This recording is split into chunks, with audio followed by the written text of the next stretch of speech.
नमस्कार जंटी में स्वागत है आपका। मैं हूं योगेंद्र। आप देख रहे हैं खास खबर। खास खबर में बात करेंगे खास मुद्दे की, बीजेपी के सचिवालय घेराव की। और घेराव के दरमियान पहले से अपेक्षित था कि बल प्रयोग करने के लिए उधर से प्रशासन मुस्तैद था और इधर से बीजेपी सचिवालय में घुसने के लिए बेताब थी। चौतरफा सचिवालय पर एक छावनी के रूप में रखा गया, लेकिन अंबेडकर सर्कल और स्टैचू सर्कल मेन जो केंद्र बिंदु रहे घेराव के वो ये रहे। कुछ कार्यकर्ताओं की चोटें भी आई हैं, कुछ की तबीयत गर्मी के कारण भी खराब रही। इससे पहले बीजेपी ऑफिस पर एक बड़ी सभा की गई, जिसमें पार्टी के प्रभारी महासचिव अरुण सिंह, बीजेपी के प्रदेश अध्यक्ष सीपी जोशी सहित तमाम नेताओं ने वहां संबोधन दिया। और जो एजेंडा था कि राज्य सरकार के खिलाफ, चाहे कानून व्यवस्था की बात हो, पेपर लीक की बात हो, दूसरे मुद्दे हों, उनको लेकर के नेताओं के स्पीच के बाद में कूच शुरू किया गया। तो चलिए हम चर्चा शुरू करेंगे। और हमारे साथ इस पूरे मुद्दे पर बने हुए हैं नवनीत राजपुरोहित जी भाजपा से हैं, कांग्रेस से डॉक्टर प्रदीप चतुर्वेदी जी हैं और हमारे सहयोगी अनिल हमारे साथ में हैं। प्रदीप जी, एक रिएक्शन चाहूंगा सबसे पहले तो आपका कि जो घेराव हुआ है बीजेपी का, उसको लेकर के क्या कहेंगे आप?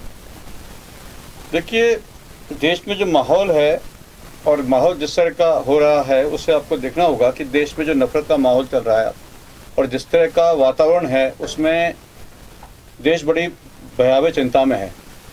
जहाँ तक बात लॉ एंड ऑर्डर की है, आप देखिए कि आज कल जयपुर मुंबई सुपरफास्ट में एक ट्रेन में एक व्यक्ति ने इस बात पर गोली चला दी कि वहाँ इस बात पर बहस हुई कि सब बीजेपी कांग्रेस के मुद्दे को लेकर के वहाँ बहस हुई और उस बात राजनीतिक मुद्दे को लेकर इतना तैश नफरत भरा वातावरण हुआ कि उसके कारण उस व्यक्ति ने उन लोगों से सिर्फ मोदी योगी की बात कहते हुए उन्हें गोली मार दी। आप बताइए कि नफरत के इस देश में किस तरह की शांति हो सकती है, किस तरह बात हो सकता है।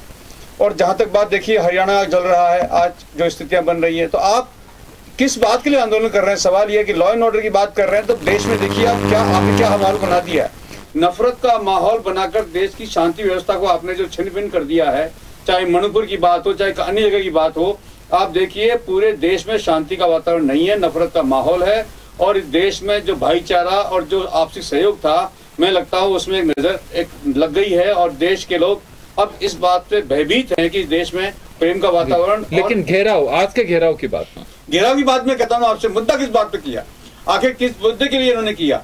मुद्दा इनकी पार्टी, जहाँ केंद्र पर इनकी पार्टी है, अन्य राज्यों में इनकी पार्टी है, वहां पर भी आप देखिए जिन मुद्दों को लेकर बात कर रहे हैं उन मुद्दों पर खुद ही ये विवाद में है।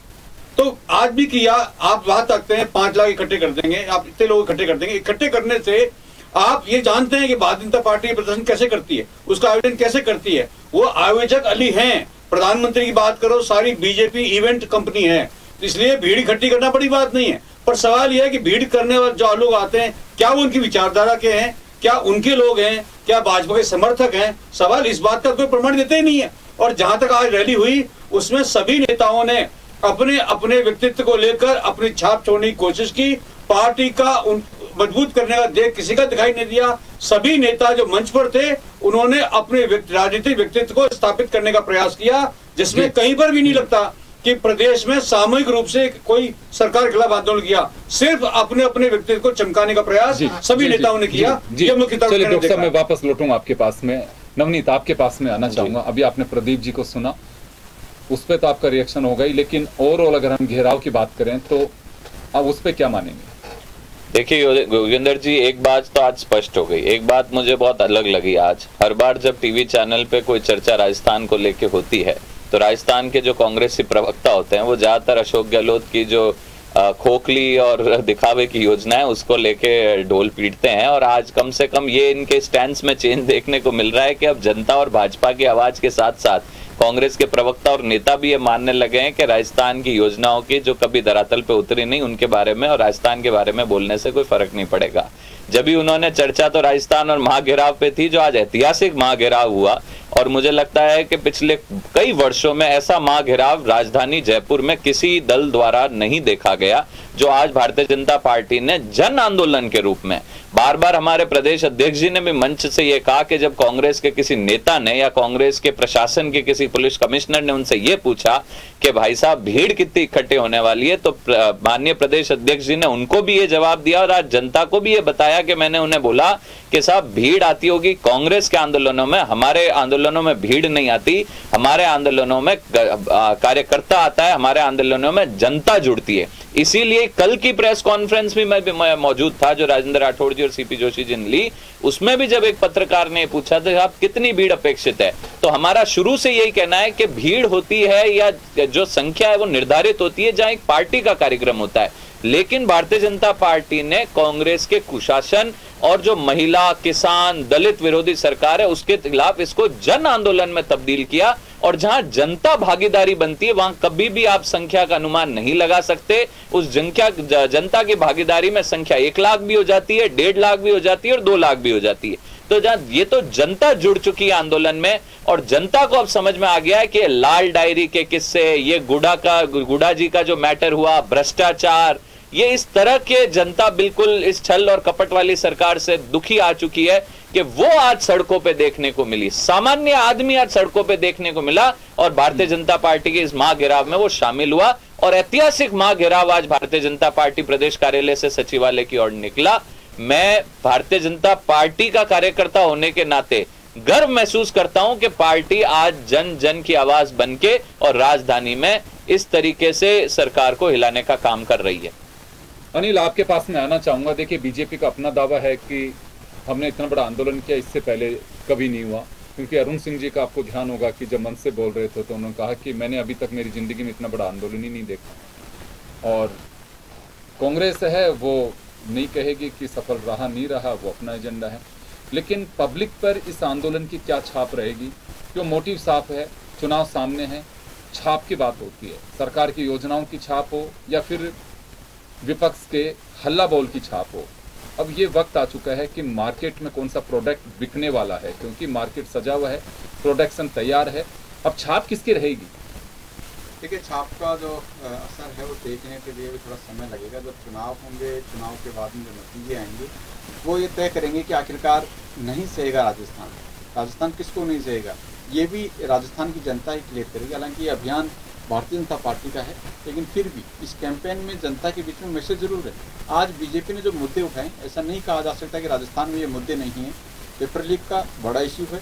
पेपर लीक जिस तरह से हो रहे हैं, युवाओं के बीच में एक मैसेज है कि आखिरकार एग्जाम कब होगी, एग्जाम हो रही है तो क्या वो सही हो रही है, गलत हो रही है।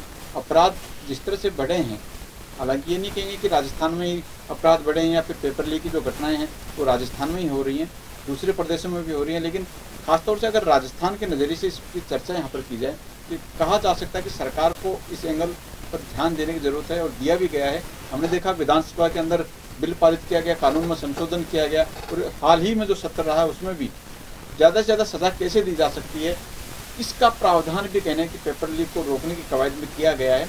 लेकिन मैसेज कितना जाता है, ये सबसे बड़ा सवाल है कि सरकार ये जो कानून में बदलाव किया गया है इसका मैसेज जनता के बीच में या फिर जनता के साथ साथ जो लोग इस पेपर गिरोह में फंसे हुए हैं, माफिया गिरोह जो लोग हैं, उनको कितना काबू कर पाता है, ये सबसे बड़ी चुनौती यहाँ पर रह जाती है। लेकिन फिर भी विपक्ष जनता की आवाज़ मानी जाती है। विपक्ष जो मुद्दे उठाता है एक माना जा सकता है कि जनता की आवाज़ कहीं ना कहीं उसमें पुरजोर तरीके से होती है। आज सचिवालय का घेराव किया गया, ताकत दिखाई भारतीय जनता पार्टी ने। हालांकि एकजुटता की जहाँ तक बात आती है, कुछ संशय जरूर रहा, तस्वीरें मंच पर कुछ अलग होनी चाहिए थी, कुर्सी तमाम नामों की लगाई गई थी, लेकिन फिर भी आपका इशारा पूर्व मुख्यमंत्री वसुंधरा राजे की अनुपस्थिति रहना, वो झालावाड़ में किसी कार्यक्रम में दिखी, ये चर्चा का विषय रहा है। वहाँ खुसर फुसर रही कुछ कि वसुंधरा नहीं आई है इसमें। हाँ, कार्यकर्ताओं के बीच में बिल्कुल था, और कार्यकर्ता ये भी कह रहे थे कि क्या जब सभा स्थल चल रहा था कार्यक्रम, तो कुछ लोग तो पहले से कहने में जुटे हुए थे कि नहीं, वसुंधरा जी नहीं आएंगी। ऐसा शायद कॉन्फिडेंस कार्यकर्ताओं के बीच में किसी वजह से होगा, और कुछ कार्यकर्ता बाद में चर्चा करते हुए देखे गए कि आखिरकार क्या वजह रही, फिर क्यों पूर्व मुख्यमंत्री जी इस कार्यक्रम से दूर रह रही, क्योंकि ये बड़ा आयोजन था पार्टी का, बड़ा मैसेज जनता के बीच में इस कार्यक्रम के माध्यम से देना था। लेकिन फिर भी राज्य का नहीं आना एक तरह से राजनीतिक विचार कहीं ना कहीं चर्चा का विषय बन रहा है। हमने देखा था कि 2-3 दिन पहले ही राष्ट्रीय अध्यक्ष नड्डा जी आए थे, संगठन महामंत्री राष्ट्रीय जो BL संतोष है वो आए थे, और एकजुटता का मैसेज देने की कवायद की थी कि कहा था कि सभी लोग एक साथ एक धुरी पर आएँ, गुटबाजी को छोड़ें और पार्टी के साथ में आगे बढ़ें ताकि राजस्थान कमीशन 2023 जो है उसको विजय हासिल कर सकें। लेकिन फिर भी हो सकता है किसी काम से जाला पाटन वहाँ पर चले गए हो तो वहाँ पर काम होगा, लेकिन फिर भी निजी काम या फिर संगठन के काम के बजाय ये जो पार्टी ने बड़ा काम हाथ में लिया था, यहाँ पर अगर होती तो तस्वीर कुछ अलग नजर। बिल्कुल अनिल, जिस तरह से रीट्वीट किया इस आंदोलन को लेकर एक दिन पहले ही प्रधानमंत्री ने, मुझे लगता है कि दिल्ली में जिस तरह से पार्टी कार्यालय के अंदर प्रेस ब्रीफिंग के लिए यहाँ 1:30 बजे का टाइम था, लेकिन 1:30 बजे वहाँ पे अरुण सिंह ने संबोधित किया, तो ये तय था कि पूरे आंदोलन पर केंद्रीय नेतृत्व की निगाहें लगी हुई थी और बड़ी बारीकी से मॉनिटरिंग भी की जा रही थी। मैं अक्सर देखता हूँ कि पहले जब सतीश पूनिया जी का शपथ ग्रहण था, फिर उसके बाद में एक बड़े आंदोलन के लिए फिर यहीं पे मंच बनाया गया। सीपी जोशी के कार्यक्रम में जब वो आए थे पहली बार यहाँ पे जयपुर, तब यहाँ बनाया गया और एक बड़े कार्यक्रम के लिए अब मंच बनाया गया। लेकिन वसुंधरा राजे नहीं होती हैं तो मन से एक अनाउंसमेंट होता है। आज क्या रहा, क्या बोला गया है कि उनकी व्यक्तिगत व्यस्तता के कारण नहीं पहुंच पाई हैं। एक बार ये भी रहा कि उनका मैसेज पढ़ के सुनाया जाएगा, वो वर्चुअली संबोधित करना चाहेंगी। आज ऐसा कुछ था? इस तरह का इशारा शायद आज नहीं किया गया, लेकिन ये जरूर है कि मंच पर जो तस्वीर थी या फिर कोई आया या नहीं आया, इसकी पूरी रिपोर्ट केंद्रीय नेतृत्व के पास में जाएगी और नज़र वहाँ से भी बनाई हुई है कि आखिरकार ये जो आंदोलन है किस मोड में है, किस मोड में आगे बढ़ेगा और कहाँ पर, क्योंकि हिदायत दी गई थी 2 दिन पहले आने के बाद में, नड्डा जी ने कहा था कि एकजुट होकर के जी, लेकिन फिर भी बिल्कुल, और उन्होंने बाकायदा बयान भी दिया इस बात को लेकर के, एक संगठन में एकजुट होकर के काम करें। मैं नवनीत जी आपके पास आना चाहूंगा जी। अक्सर ये बात कही जाती है कि मीडिया की उपज होती है, ये कहना कि संगठन को एकजुट होकर के काम करना है, तो इसकी क्यों आवश्यकता पड़ रही थी? वसुंधरा जी का नहीं आना एक चर्चा का विषय रहा।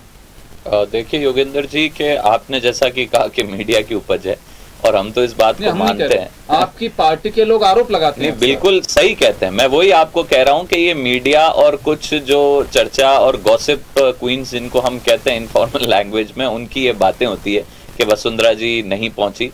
मुझे लगता है कि पार्टी किसी एक नेता पे निर्भर नहीं है। भारतीय जनता पार्टी का आंदोलन था, जैसा कि आपने कहा कि माननीय प्रधानमंत्री जी ने खुद ने कल शाम को इसको ट्वीट करके और इसको जन आंदोलन और पार्टी के कार्यकर्ताओं से भी ये निवेदन किया कि इसमें हमें जुड़ना है। तो जहां पे पार्टी एक केंद्र रूप से किसी आंदोलन में सम्मिलित है, उसमें किसी भी एक नेता की, वो चाहे ए हो, बी हो या सी हो, उसके आने या नहीं आने से मुझे नहीं लगता कि उसमें पार्टी की एकजुटता पे कोई सवाल उठता है। पार्टी की एकजुटता का जो परिणाम है वो उसी से ही लगता है कि आप जब पहले, मुझे पता है टीवी चैनल्स पे कई लोग ये बोलते थे कि वसुंधरा गुट के कितने एमएलए आए, उस गुट के कितने एमएलए आए, तो मुझे लगता है आज ठीक है माननीय पूर्व मुख्यमंत्री जी नहीं मौजूद हो पाई कुछ और कारणों से, लेकिन संपूर्ण पूर्व विधायक जिसमें कृपलानी जी, राजपाल शेखावत जी और सारे पूर्व विधायक कलचंद सराफ जी, सभी लोग वहां पे मौजूद थे। पूरी राजस्थान भारतीय जनता पार्टी का खेमा वहां पे मौजूद था। सिर्फ माननीय पूर्व मुख्यमंत्री जी किसी कारणवश से नहीं आ पाई, तो मुझे नहीं लगता कि इसमें पार्टी की एकजुटता का कोई। नवनीत जी, आप खुद भी इस बात को स्वीकार कर रहे हैं कि कालीचंद सराफ थे, राजपाल सिंह शेखावत थे जी, जो यूजुअली मीडिया वाले हमेशा कहते आए हैं कि ये उस गुट के, ये इस गुट के, तो आपके ही से लग पाता है। तो हम तो स्पष्ट कह रहे हैं कि सारे पूर्व विधायक वहां पे मौजूद थे, क्योंकि नड्डा साहब को ये कहना पड़ा कि एकजुट होकर के चुनाव लड़े। हमें तो लगता नहीं, हम तो लगता है कि बीजेपी एक ही जुट है और कमल का फूल आपका है और मोदी जी के नाम पे आप चुनाव लड़ रहे हैं, तो एकजुटता की कहीं बात नहीं आती।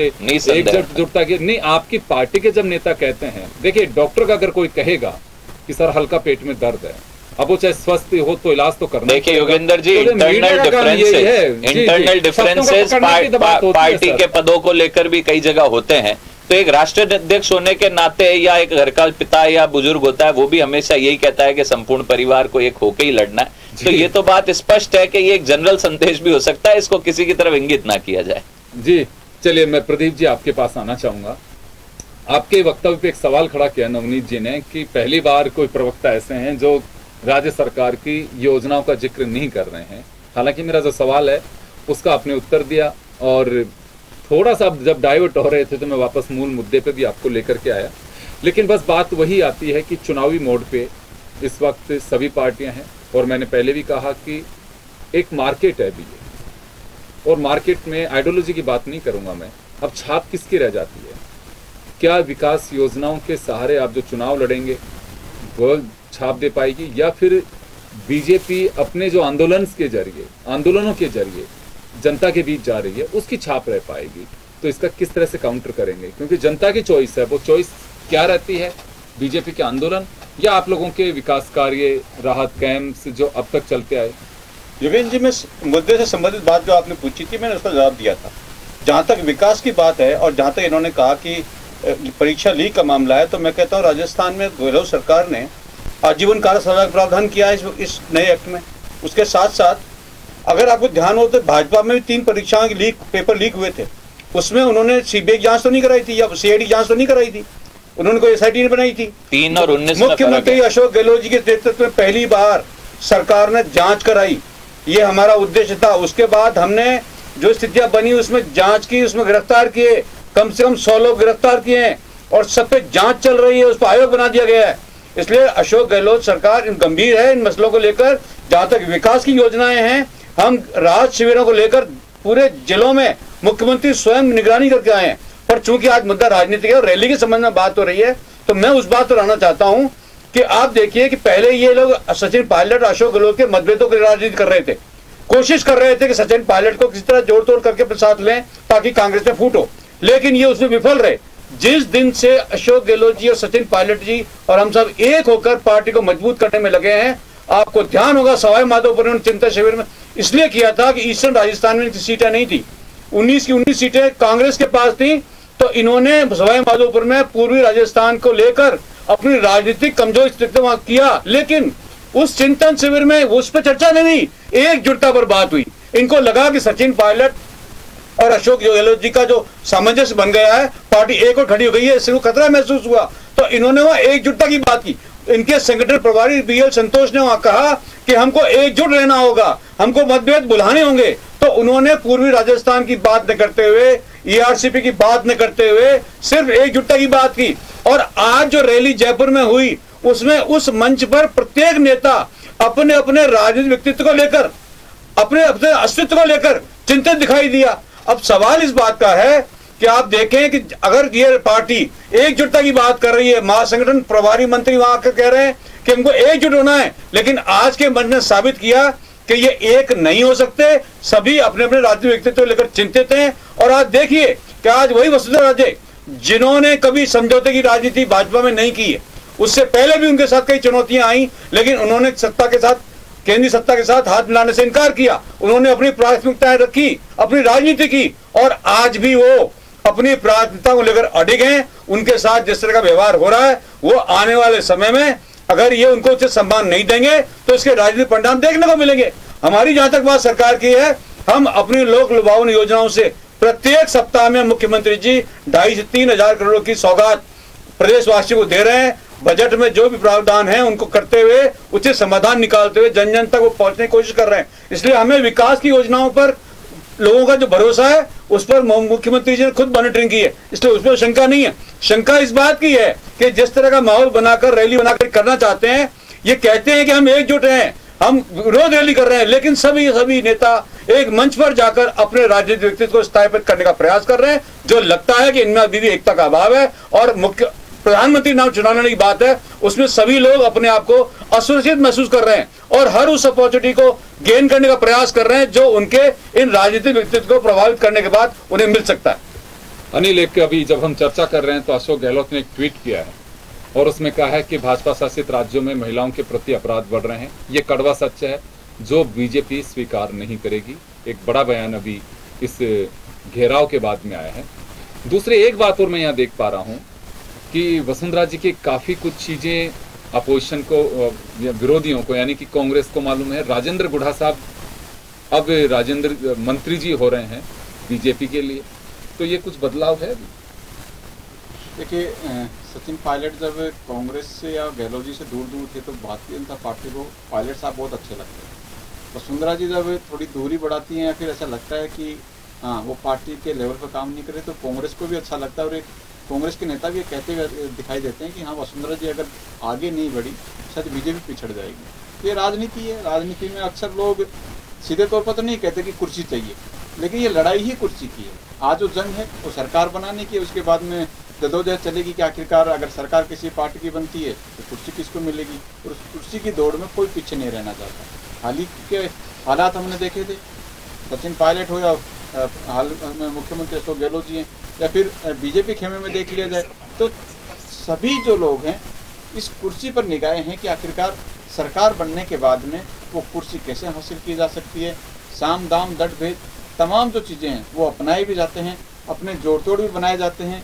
यहाँ तक देखने को मिलता है कि आलाकमान तक अपनी छवि को कैसे पहुँचाया जाए, आलाकमान के सामने ये कैसे पेश किया जाए कि अगर उनको कुर्सी पर बैठाया जाता है तो जिस प्रदेश की वो कुर्सी पर बैठेंगे वहाँ पर लगातार पार्टी मजबूत भी होगी और बार बार सरकार भी रिपीट होगी। तो तमाम स्थितियाँ राजनीतिक हैं, राजनीतिक नज़रिए से अगर देखा जाता है तो स्थितियाँ बदलती रहती हैं। लाल डायरी की चर्चा होती है, लाल डायरी में आखिरकार है क्या किसी को पता नहीं है।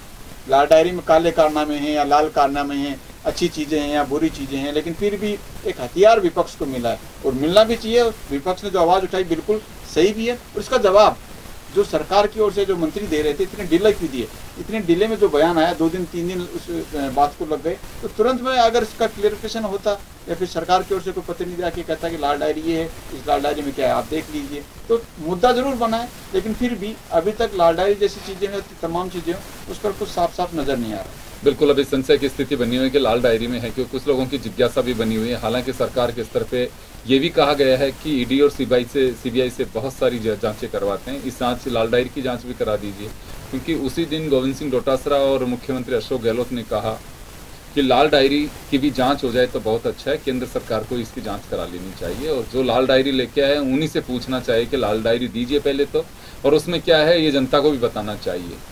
खैर चलिए, मैं नवनीत जी, जब हम चर्चा कर रहे हैं तो एक ट्वीट आया है गहलोत साहब का, उसमें कहा है कि एमपी में सर्वाधिक मामले हैं महिलाओं के प्रति बढ़ते अपराधों के, और हमने यहाँ सख्ती करते हुए जो रेशो है डिस्पोजल का अपराधियों को पकड़ने का वो देश में सबसे ज़्यादा है, और मध्य प्रदेश में महिलाओं के प्रति बढ़ते अपराध ज़्यादा हैं। भाजपा शासित राज्यों में अगर आप देखेंगे तो पहले 3 में राजस्थान नहीं है, भाजपा शासित राज्य हैं, और ये कड़वा सच है जिसे बीजेपी स्वीकार नहीं करेगी। ये उनके ट्वीट की लैंग्वेज है। देखिए योगेंद्र जी, अशोक गहलोत जी का ये जो सर्वज्ञान है ये कहाँ से आ रहा है मुझे पता नहीं। एनसीआरबी के डेटा कुछ और ही कहते हैं, और आंकड़ों की बात की जाए तो हम हमेशा कहते हैं कि राजस्थान में जनरल अपराध भी बढ़े हैं और महिलाओं और दलितों के खिलाफ जो अपराध हैं उन्होंने तो चौमुखी जो वृद्धि दर्ज करी है। तो जहाँ पे इकोनॉमी ग्रो होनी चाहिए उनसे 4 गुना आंकड़ों से तो यहाँ अपराध ग्रो हो रहे हैं। और मैं हमेशा कहता हूं कि अशोक गहलोत जी की फ्री योजनाएं चाहे कितनी भी हो और कभी धरातल पे उतरे नहीं उतरे भगवान जाने, लेकिन वो महिला जो जोधपुर के पास कांड हुआ था जिसके चेहरे पे एसिड डाल के गैंगरेप करके एसिड डाल के उसको कुएं में फेंक दिया, अब वो क्या तो आपके फ्री सिलेंडर से कुछ करना है उसको, क्या आपकी बिजली से उसको कुछ करना है? इन बातों पे अशोक गहलोत जी क्या जवाब देंगे? वो मणिपुर की बात करते हैं, मणिपुर में 1 या 2 किस्सा है जिसकी प्रधानमंत्री जी ने बहुत निंदा करी है और पूरा देश निंदा करता है और हम सब निंदा करते हैं और ऐसे अपराधों को रोकना बिल्कुल बनता है। लेकिन दूसरी तरफ आप एक राजस्थान के मुख्यमंत्री होने के नाते आपके गिरेबान में क्या हो रहा है, आपके बैनर तले आपके इस शासन में क्या हो रहा है, उसको तो आप साइड में रखना चाहते हैं और आप हमेशा मध्य प्रदेश गुजरात। मैं हमेशा एक बात कहता हूं अशोक गहलोत जी, आपको राजस्थान की जनता ने मुख्यमंत्री बनाया है, आपकी जिम्मेदारी यहां की कानून व्यवस्था की है, आप इस पे जवाबदेही लीजिए और इस पे जवाब दीजिए और इससे सुदृढ़ कर लीजिए। ये कोई जवाब नहीं है कि मध्य प्रदेश में ये गुजरात में वो, ये जवाब नहीं है। नवनीत जी, अब आपने जिक्र कर दिया, देखिए मणिपुर को लेकर के सुप्रीम कोर्ट भी कह चुका है कि मणिपुर की घटनाओं से दूसरे राज्य को जोड़ करके ये जवाब नहीं हो सकता कि वहाँ पे भी ये हो सकता है, वहाँ पे भी इस तरह। बिल्कुल ठीक बात है योगेंद्र जी, उस पे कार्रवाई हो रही है, उस पे कार्रवाई हो रही है। 30 सेकंड। अगर कांग्रेस या आईएनडीआई के नेता वहाँ पे ना जाएं और माहौल ना बिगाड़े तो सब कुछ नॉर्मलसी पे आ सकता है। ये पहली बार हो रहा है कि दूसरी पार्टी के नेता जा रहे हैं किसी राज्य में, हमेशा यही होता है। बंगाल में भी आपकी पार्टी के नेता गए थे, उनको वापस भेजा गया, हर पार्टी यही करती है। मैं वही तो कहता हूँ, जो आज आपको बुरा लग रहा है वो सब कुछ आप भी करते हैं और कर भी चुके हैं। आज कांग्रेस को जो बुरा लगता है वो कांग्रेस भी करती है और कर चुकी है। तो मुझे नहीं समझ में बैठती है कि आप लोग क्यों आंदोलनों के नाम देते हो, इसमें एनर्जी वेस्ट करते हो। वही सब काम बीजेपी करती है, वही जो कांग्रेस। हमारे इरादों में फर्क है योगेंद्र? नहीं, बिल्कुल नहीं है, कुछ नहीं है। आप ईमानदारी से रात से 100 से 10 मिनट पहले सोच के देखना, कोई फर्क नहीं पड़ता है। चेहरे बदलते हैं केवल, कोई फर्क नहीं पड़ता। आप अगर ईमानदारी से अगर किसी को सबूत देने की बात, तो गांव में तो पानी हाथ में दे देते। यही कांग्रेस ने राजनीति को इस स्तर तक पहुंचा दिया योगेंद्र जी कि अगर कोई साफ सफाई वाली बात भी करता है तो वो भी खराब लगती है। ये कांग्रेस ने 7 दशक में राजनीति का हल कर दिया है इस देश में। अंतर नहीं है तो उसकी छाप आप क्यों ले रहे हैं? अलग थे जब तो आपको, हमारे इरादे बिल्कुल अलग है और हम स्पष्ट हैं उस मामले में। आप क्यों अडॉप्ट कर रहे हैं? चलिए प्रदीप जी, मैं 30 सेकंड में आपका जवाब चाहूंगा जो अभी नवनीत जी ने कहा कि देखिए, मैं इसका एक जवाब देना चाहता हूं कि पिछले हफ्ते संसद में एनसीआरबी का रिपोर्ट पेश की गई है। उसमें 2019 से लेकर 2021 के बीच में 13 लाख महिलाएं देश की लापता हैं। 18 साल से ऊपर की 10,61,648 महिला लापता हैं। आंकड़े जाते हैं। 18 से कम उम्र की 2,51,000 लड़कियां लापता हैं। गूगल सर्च करें, देश में 1,60,000 महिलाएं, कितनी बरामद हो चुकी है लड़कियां लापता हैं। सर्च करें, ये आपकी सरकार के एनसीआरबी के गूगल सर्च करें, अभी तुरंत करें लाइव टीवी पे। आप गूगल सर्च करें, मैं दावा करता हूँ आप गूगल सर्च करके देखें कि वापस कितनी बरामद हो चुकी है। 80% महिलाएं वापस बरामद हो चुकी है। इसको भी सर्च करें गूगल पे। आप सच में जानना ही नहीं चाहते, आप बात करना ही नहीं आप चाहते। लाइव टीवी डिबेट पे इसको गूगल सर्च करें और मैं सब दर्शकों से भी कहता हूँ कि इसको गूगल सर्च करें। और वहां जाकर के जाने के बाद ना प्रशासन में कुछ चुस्ती दिखाई दी, ना वहां पे जिस थाने में 0 FIR 6,000 दर्ज हुई, वो 2 महीने तक संबंधित थानों में नहीं पहुंची। आप बताइए कि वहां पर जो कार्रवाई होनी थी वो नहीं हुई। चलिए, मैं माफी सवाल इस बात का है कि आप आपके जो आंकड़े आपने दिए आपकी सरकार ने, आप उनको जुटला रहे हैं। चले, मैं माफी चाहूंगा। खैर, ये बीजेपी, कांग्रेस और दूसरी पार्टियों को तय करना है। मेरा तो अपना मानना है, ना कभी प्रधानमंत्री कोई कहता है कि देश में रेप होनी चाहिए, न किसी राज्य का मुख्यमंत्री कहता है कि रेप होनी चाहिए या महिलाओं के प्रति अपराध बढ़ना चाहिए। मुझे नहीं लगता कि कोई इस तरह का दुष्कर्मी मानसिकता कोई व्यक्ति जो हुक्मनार की श्रेणी में आता है, कोई नहीं चाहता। लेकिन राजनीतिक दलों को तय करना है कि कैसे बिना हार्ड और मांस की जीभ से कोई कुछ भी कह देता है। ये उन लोगों को तय करना है कि वास्तव में कितनी गंदगी राजनीति में घुसानी है, लगानी है। ये उन लोगों को तय करना है। मुझे तो नहीं लगता है कि प्रधानमंत्री नरेंद्र मोदी किसी देश में बाहर जाते होंगे, उनको किसी तरह की जलालत महसूस नहीं होती होगी भारत में क्या हो रहा है, या राजस्थान के मुख्यमंत्री किसी दूसरे प्रदेश में जा रहे होंगे, अगर एक भी घटना होता है तो उनको कोई खुशी मिलती होगी, या पूर्व मुख्यमंत्री रहे होंगे या किसी राज्य के दूसरे मुख्यमंत्री रहे होंगे, उनको किसी को अच्छा लगता होगा। ये राजनीतिक दलों को तय करना है। मैं इसी वजह से कह रहा हूँ, कोई फर्क नहीं है, किसी में फर्क नहीं है। ये दावा करना मात्र ये कहूं कि जनता के साथ नाइंसाफी है कि बिल्कुल हम अलग हटके हैं कि वो अलग हटके। महिलाओं के मामले में रवैया सबका एक जैसा है, ये कोई खारिज नहीं कर सकता।